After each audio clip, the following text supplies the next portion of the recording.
so I wanted to talk about donor availability and donor hair when we are deciding upon which hair transplant technique to utilize. So there's two techniques. There's FUT, which is the strip technique, and there's FUE, follicular unit extraction.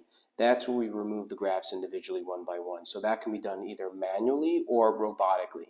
So in my practice, I utilize the ARTIS robotic system for all my FUE procedures, but some patients are candidates for both procedures, and some are candidates for one versus the other. Maybe a better candidate for FUT versus FUE, or vice versa. So one condition that I discuss is the length of hair. So if someone has a really good donor area, which I'll go into, and they like to keep their hair very short, maybe level 1 or level 2, then the FUE is going to be the preferred approach because there's more minimal scarring. There are little tiny dot scars with FUE, but it's minimal, and you can keep your hair much shorter without the scarring being noticeable. If someone keeps their hair quite long or longer, it doesn't have to be that long, either procedure could be fine. An FUT, which produces a thin linear scar along the back and sides, heals quite well, and the scarring is minimal, but the longer hair can cover it so you don't generally see it. With FUE, you can go back to rigorous physical activity sooner. So really after 10 days when the grafts are permanent, you can return to rigorous physical activity.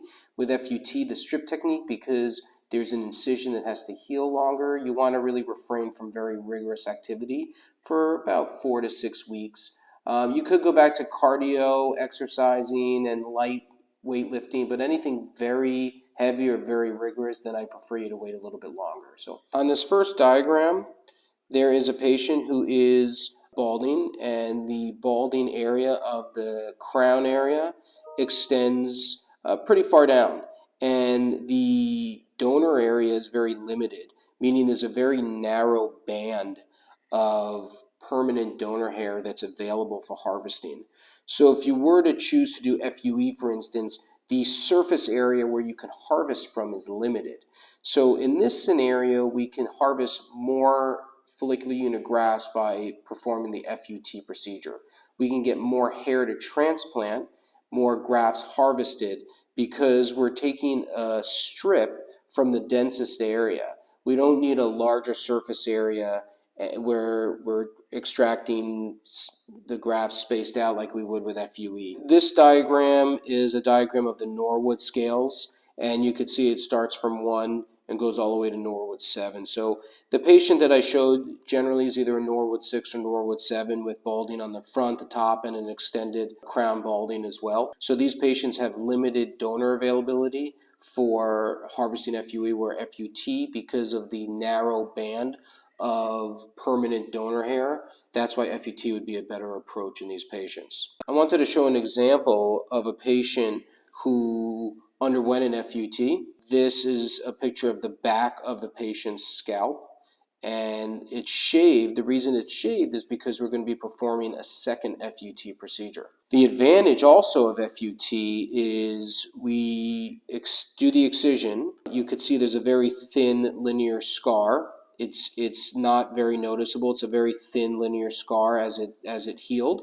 And then if we were to do a second procedure, as we are doing in this patient, we actually could take another strip and remove the original scar, and you're still left with just one scar. It's not adding more scarring to the back of your scalp. And we could do that multiple times until there's too much tension or the scalp is too tight to perform further excisions. This is an example of a patient after the scar is healed, and the comb is holding up his hair, and you could see there's a very thin, fine line there that's only really noticeable when you're looking closely with the hair being separated.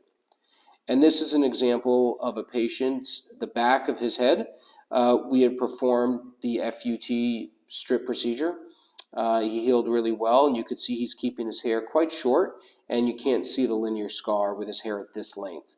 Now, if you were to cut his hair shorter to like a level 2, then you probably would see it, whereas in FUE at that length, you still would not see any of the scarring. Those are some examples of what we look at. For instance, someone who has extensive balding, thin donor area, narrow donor band to harvest from, those would make someone a little bit more of a candidate for the FUT strip procedure. Now, there are patients that have a totally fine donor area to do either procedure, but they keep their hair longer, and for whatever reason they would prefer to do the FUT than FUE. That's fine also. In women where the hair is generally kept longer, FUT is a more common approach because you could do less shaving of the donor area. So when we perform an FUT procedure, we just shave a band where we're going to harvest the strip from, so there's less shaving. Whereas with FUE, we have to shave a larger part of the back and sides, unless we're doing a long hair FUE approach. But in general, with FUE, we would shave a larger surface area. So some people who may have concerns with shaving that large of an area, or because of work limitations and they don't want to shave a larger area, FUT may be preferred. So there definitely is a place and advantages to FUT strip procedure. We use both of them in my practice. We are very busy performing both robotic FUE and FUT procedures. So I wanted to review the donor area and what a donor area that we look at in a consultation would be for the FUT. And next, we're going to go into FUE in a little bit more detail and what a donor availability may look like, what the scarring may look like, the healing looks like. So all that's really important as well. So that's what we'll go over in our next video.